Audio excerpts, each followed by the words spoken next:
Hello, welcome back everyone. We've got a special one today, Hogger cheese. Just thought I'd get this one out here. We're going to go more in depth later on in this week with the dungeon guides, but this time we're going to show you how to cheese a dungeon with Hogger using the spoiled meat talent. Now this talent is mandatory. You pick it if you know your first relic is leeching poison, which allows you to lifesteal.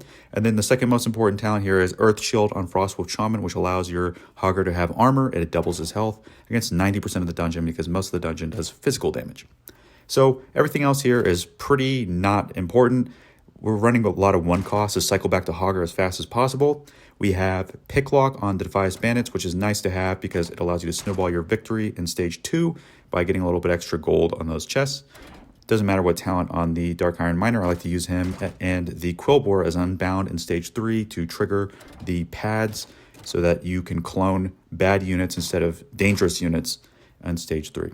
And then we have Spiderlings. If you have the Envenom talent, I recommend running that with this build if you have the Life Leech because it will stack the poison higher and it will make Hogger heal faster. And these spiders, if they're within 3 levels of the boss, they can sustain indefinitely and basically solve the boss as well. So this is a really nice loadout for this dungeon. You don't have to worry too much about the air units, even though we only have one unit that can shoot up.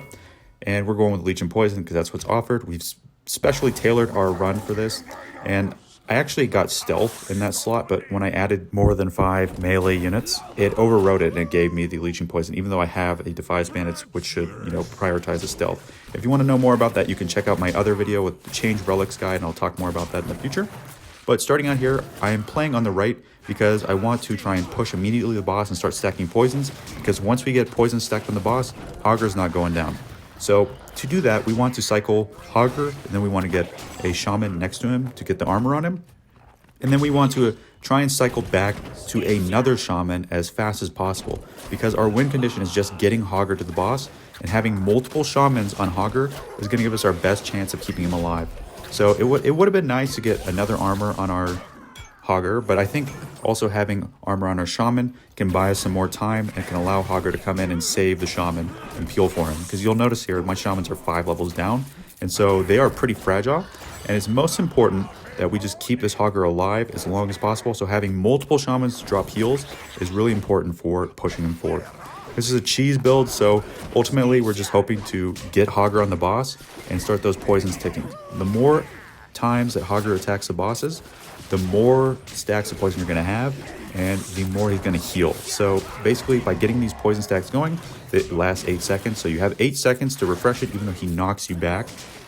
Basically, all you have to do is make sure nothing gets on your base at this point, and Hogger is just going to rot the boss down, and he's never going to die, even at this 3-level disadvantage. So pretty easy W for stage 1. Stage 2, I go with the box of Snap Bangs.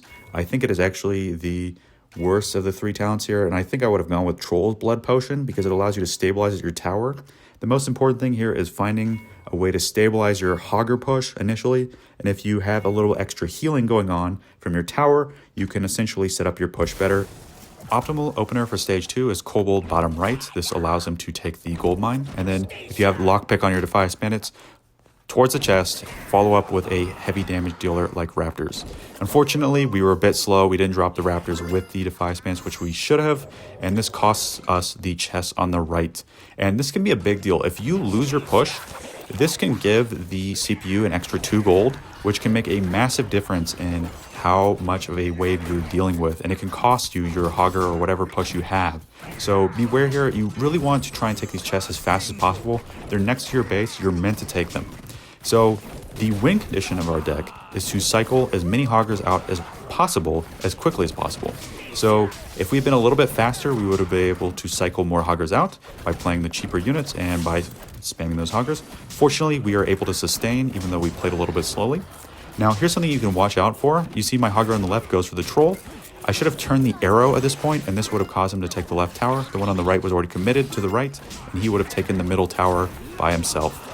The lifesteal allows him to sustain, and now from this point we just need to hold the push on the right. You'll note that it comes around 230 or so, and this is a scripted push. It's always going to come, so you just got to make sure to hold that after the push on the left is taken care of. So Hogger is going to solo the tower on the right, and now all we have to be worried about here is the tower on the left because we could get backdoored.